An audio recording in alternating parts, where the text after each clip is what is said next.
Bapak Ibu yang saya hormati, terutama Bapak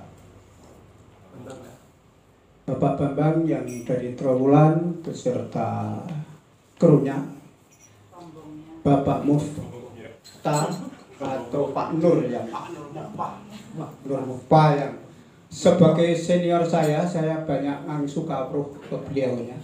Tepuk tangan lagi untuk Pak Nur yang sudah menyampaikan hempah-hempahnya. Kalau di Karangsengon ke timur sedikit sampai Gedingan tambah 2. Aras Calelit Aras itu tambah 2. Agak ke selatan dikit tambah 1. Kembang Sanik, Kembang Nuriah ke Belengguan. Jadi kalau beliau 3 ke Gadingan tambah 2. Empah-empah Gentari ngaring tak Hong Pahong Calelit Aras itu yang ke Gadingan. Calelit Aras. Agak ke selatan dikit tambah lagi Kembang Sanik, Kembang Nuriah. Jadi kalau misalnya dikumpulkan itu akan sangat bagus sekali tentang pujian dari masing-masing menyampaikan.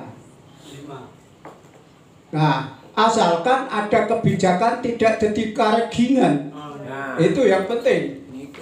Perkara Pak Nur menyampaikan 3, yang Gadingan menyampaikan 5, yang Belengguan menyampaikan 6, tidak masalah. Karena apa? Itu bahasa malaikat itu semua itu. Kita mengartikan pun sulit. Kalau aras itu jelas hari. Calelit katanya suara burung, hempah-hempah katanya langit dan bumi, dan lain sebagainya. Itu kalau bicara tentang apa tadi itu, tentang pujian. Jadi banyak versi, bukan banyak versi, sebenarnya 1 versi. Cuma di sini 3, di sini ada 5, di sini ada 6. Itu kalau satu ketika mungkin bagi pemangku kebijakan, pemangku budaya ini mau mengumpulkan para tokoh-tokoh itu, bisa ketemu, bisa dikristalkan, bisa diwujudkan menjadi satu kebanggaan Bondowoso juga. Itu yang pujian. Saya punya prinsip yang ngerti ojo minteri, yen weruh ojo nguroni, itu ya. Jadi saya tidak akan menggurui dan tidak akan menteri Bapak Ibu, karena ini ilmu katon, ilmu yang sudah Bapak Ibu tahu, ilmu yang Bapak Ibu rasakan. Timbulnya ketertarikan menjadi tari ujung itu tidak datangnya tidak sekonyong-konyong atau ujuk-ujuk, tetapi melalui beberapa analisa, dan itu melalui perjalanan cerita. Semua ada kisah, semua ada cerita. Awal mula mengapa adanya tari ujung? Karena adanya Runtek Singo Ulung. Mengapa adanya Runtek Singo Ulung? Karena adanya kegelisahan kami, saya dan teman-teman. Mengapa gelisah? Karena Bondowoso pada tahun 1985 ada yang belum lahir, ada ya? Ada yang belum lahir tahun 1985. Itu saya gelisah. Ya. Gelisah mengapa? Bondowoso itu gelap gulita, tidak ada yang nuansa. Orang nyebut kesenian terus terlintas Bondowosonya itu tidak ada. Kalau orang nyebut reog, yang terlintas mana? Gandrung, Bondowoso kosong, kelompok 0. Itulah yang menjadi gelisah saya. Kami, artinya saya dan teman-teman. Kemudian mencari apa yang bisa. Salah satunya ada gente tidak mampu, ada burda tidak mampu untuk dibuat sebuah sajian, baik itu pertunjukan karnaval, pertunjukan panggung, pertunjukan arena, belum bisa mewakili.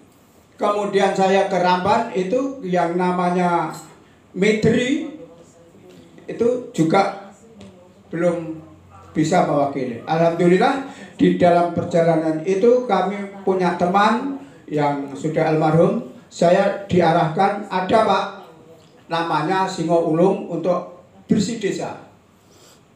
Kemudian saya ke sana, kemudian tak amati, oh ini bisa kalau dikemas. Karena menurut para narasumber ketika itu tahun 85, 10 tahun 95, 96, 9 sampai 98 itu adanya sudah 1942 itu sudah ada Singolung. Tetapi tidak ada kemunculan. Ibarat ketela, itu ketela disuguhkan dalam keadaan dibakar atau direbus atau dikukus atau bisa dimakan, enak dimakan, tapi tidak akan kembali. Lain halnya dikemas jadi tape, dikemas jadi dodol, dan seorang pengunjung akan kembali, oh ternyata enak. Itulah kira-kira namanya kesenian, tidak jauh berbeda dengan sajian makanan. Kalau Bondowoso tape lebih gampang. Nah, kemudian ketika itu kami adakan semacam riset atau penelitian biar Bondowoso ada sesuatu, karena teman-teman daerah Barajana kalau Bondowoso tampil itu dalam festival atau ajang kancah festival dan lain sebagainya itu dianggap peserta partisipasi ketika itu sebelum adanya sesuatu. Kemudian pada tahun 1996 sampai 8 kami adakan sebuah penelitian, ternyata ini bisa kita kerjakan, kita garap, kita bentuk, kita kemas untuk menjadi seni pertunjukan. Itu dulu ya. Nah, dalam kurun waktu 2 tahun itu kami adakan sebuah penelitian dari beberapa sumber, banyak sumber, banyak tokoh, banyak, tapi saya belum kenal beliaunya. Ya, belum. Tuh, ada banyak yang sudah almarhum Pak, karena sudah sepuh-sepuh. Dia pasti Pak Dadat loh. Saromo, Pak Suromo, Pak Pan, Pak Sera, banyak yang itu. Kemudian terjadilah sebuah karya tulis, dan kami ketika jadi karya tulis kami implementasikan Singo Ulung itu, kami kemas, kami garap selama 2 tahun 98 sampai 2000.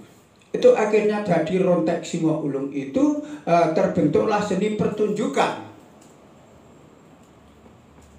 Seni pertunjukan kemudian tahun 2001 kita ikutkan menjadi seni pertunjukan. Kita ikut Festival Seni Pertunjukan tahun 2001, alhamdulillah masuk nominasi.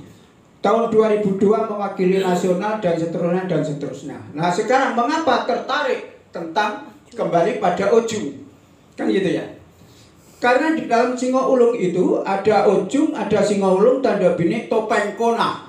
Jadi sebelum dibahas topeng kona yang dan seterusnya itu sudah kami sering tampilkan ketika itu. Ya. Mengapa tertarik dengan ujung, Mbak? Karena ujung ini ketika dilihat dari sisi ritual, syarat mutlak untuk acara-acara kalau blimbing bersih desa atau acara untuk minta hujan, ini memang ujung. Ini untuk dari ritus kesucian, ritual, hubungannya minta kepada Yang Maha Kuasa. Tetapi dilihat dari sisi lain, itu ada nilai estetiknya, nilai seninya, cuman perlu kemasan. Dilihat dari sisi olahraga, itu juga ada sebuah speed and power. Ada ketangkasan, ada tekanan, ada perlawanan, dan sebagainya. Kita lihat dari sisi estetika atau seni, ujung adalah ada gerak-gerak yang unik, gerak-gerak yang mungkin di daerah lain tidak muncul. Contohnya gerak spontan meledek lawan. itu kita kemas juga menjadi sebuah warna yang berbeda. Ajerek ya Pak, ada ajerek. Nah, cuman itu kami kemas menjadi tari, kita gabungkan ujung tadi, kalau tidak keliru memang dari bahasa Jawa kuno ya Pak ya. Ujun artinya ujung yang dimaksud pedang. Artinya ada kaitannya dengan senjata tajam. Kalau itu digambarkan dalam istilah pencak silat, itu tidak ada bedanya dengan itu. Ujun terjauh, ujung pedang. Sehingga kita gabungkan dengan sebuah pencak silat dari bawean, bebian. Itu yang gerak-geraknya indah. Kita kemas ke sana sehingga akan menjadi sebuah simbolik-simbolik yang itu mewakili sebuah pencak yang bisa dikolaborasikan dengan ujung tersebut. Contohnya ada pusar bumi langit, ada nemang anak, kan beda ya? Ada nemang anak, beda peret pedang, meret pedang itu cuman tidak wantah, tetap kami garap sehingga kita gabungkan dengan ujung itu. Inilah akhirnya menjadi sebuah tarian ujung yang pada tahun 2018 insya Allah, ini ada Pak Badia, kita menampilkan sebanyak tari ujung berapa? Sekitar 700. Ya, sekitar ratusan lah pokoknya. Sekitar 700 ya ini. Ya. 700 apa 800. Ketika gempar-gemparnya Banyuwangi 1000 gandrung ya Pak ya. 1000 gandrung sini ternyata ketika kita ukur bisa tidak 1000 ujung, 1000 penari ujung bisa Pak. Cuman harus sampai di timur itu sampai lapas penjara, di barat sampai masjid atau kodim, artinya jalan tertutup semua. Penontonnya di mana? Nah, ya kan pertanyaannya gitu. Sehingga potong ya, maksimal sekitar 700. Itu dalam jarak 1 minggu Pak. Jadi bukan kita sombong, siswa-siswa SMP, SLTP, SLTA Bondowoso cerdas. Kalau tidak cerdas, dalam 1 minggu latihan tidak akan jadi tari. Utamanya gurunya. Saya ngomong. Nah, itu dari sisi tari. Kemudian pada tahun 2003 kita dipercaya untuk mewakili olahraga tradisional ujung tingkat nasional, olahraga tradisional tingkat nasional, jadi ya se-Indonesia itu. Alhamdulillah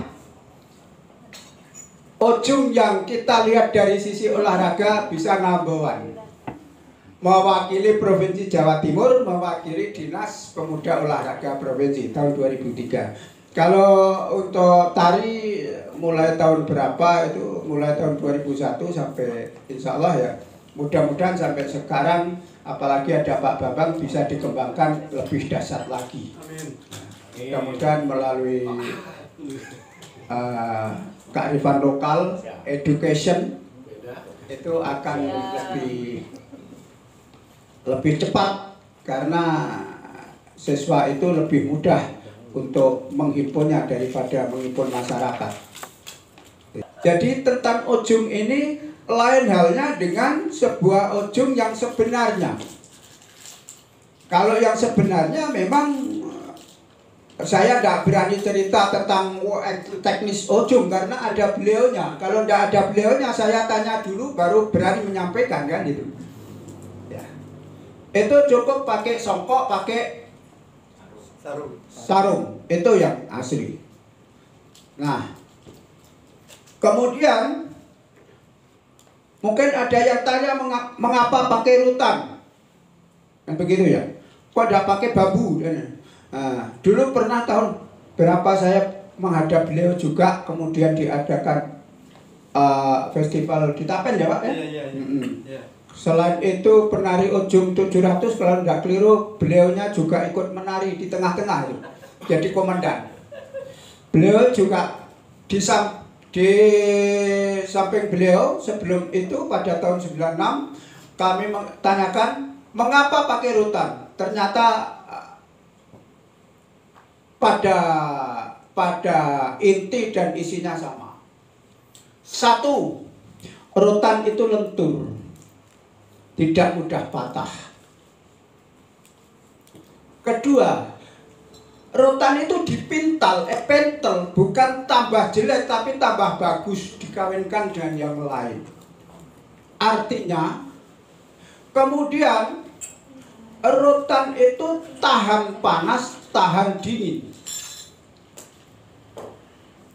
Maksudnya lentur. Seorang ojong itu seharusnya keras di dalam hati tapi luwes dalam perbuatan. Itu harapan para sepuh termasuk beliau yang menyampaikan. Intinya tadi ini gitu. Kemudian di makin di Eropero itu dipintal-pintal dibuat semakin indah. Artinya ojong itu semakin sering bertemu menjadi keakraban, keindahan, persaudaraan. Tahan panas, tahan dingin. Itu istilahnya pemain ojong jangan mudah mengeluh. Makanya ada yang menyampaikan tempo hari ketika ritual ya Pak ya. Virtual.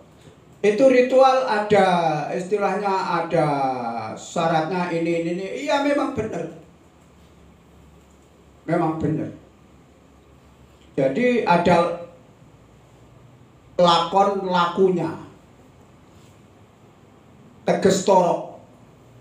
Kalau orang Madura gitu Pak, teges torok. Artinya ada lakunya, ada prihatinnya kalau ingin menang. Aterakat. Itu memang benar kalau mau main. Itu. Mantra. Ada mantra. Kalau mantranya aja bermacam-macam mantra, apa yang disampaikan mudah dihafalkan. Yang mahal itu lakonnya itu. Ngebleng, tidak makan, tidak minum, tidak tidur selama 3 hari 3 malam. Ada yang 5 hari 5 malam. Loh, kalau laparnya hausnya mungkin kuat. Meleknya ini yang paling berat.